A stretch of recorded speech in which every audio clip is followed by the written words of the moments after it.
Storthes Hall, once a remote and mysterious asylum, stood deep in the woods, 6 miles from Huddersfield town centre. When Storthes Hall first opened its doors in 1904, it was known as the West Riding Pauper Lunatic Asylum. Patients were often treated more as inmates rather than individuals in need of care. There was no questions asked, there was no answers given, it was purely a physical assault team. It might sound very bloody cruel, but it did the job that it had to do. You couldn't get in, you couldn't get bloody out of that ward. The staff were not nursing staff, they were called nursing staff, but they were selected on a muscle basis.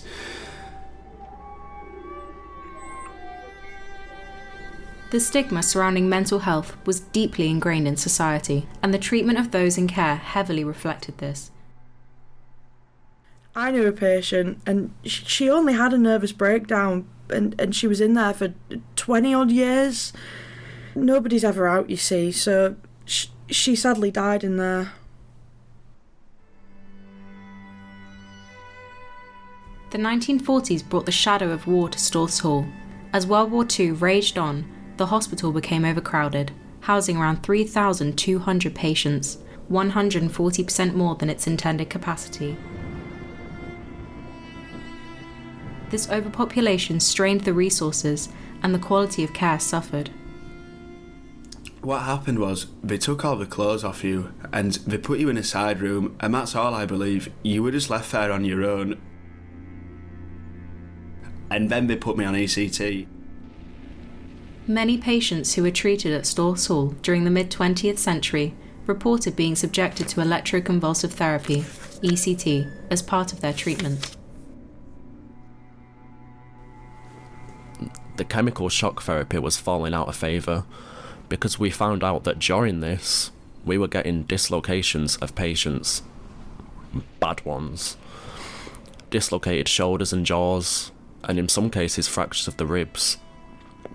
It was discontinued, and then we started using ECT. In the first uses, they were used without any drug as a relaxant. The amperage and voltage was low, and the bloke would have a fit, but nowhere near as violent as the bloke who had chemical shock therapy. It's an electric chair with a clamp, something's on your head. You get 6 weeks of that, 1 day a week for 6 weeks, ECT. And I learned a lot about this place before I came here. I never thought I'd end up in here. They used to take you upstairs, you couldn't take your cigarettes with you, you had nothing to eat before you went up, and then, well, when you came back, you couldn't remember very much. And I can remember there were so many beds they had for the ECT, and you'd have an injection beforehand, they'd give you a tranquilizer, and then you'd be unconscious for a minute or two, that's all. And I'd always say, I shan't go to sleep, and they said, oh yes you will. By the day after you were alright, but you'd forget all sorts of things like a temporary loss of memory.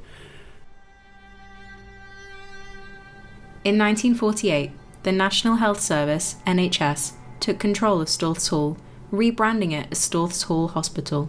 This was a crucial step in destigmatising the institution.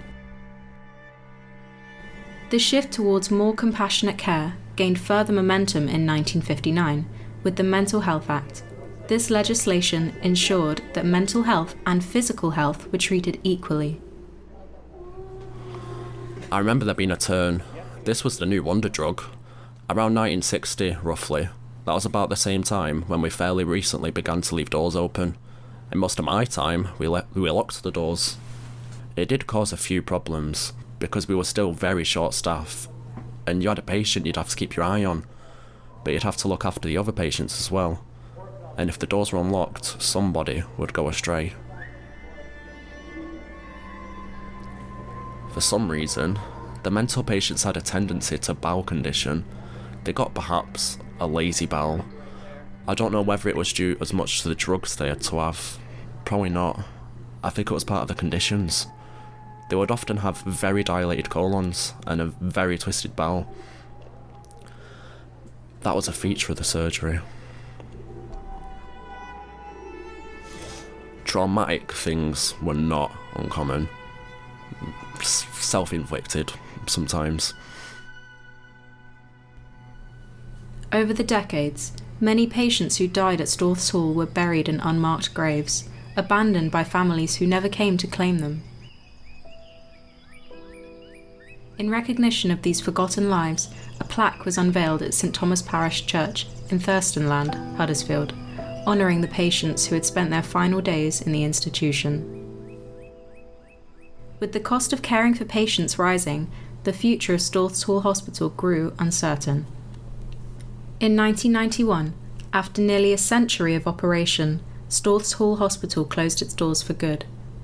Its legacy remains complex, a place of suffering, neglect, and stigma, but also one of slow, transformative change, as a reminder of the enduring need for compassion and understanding in the care for the vulnerable.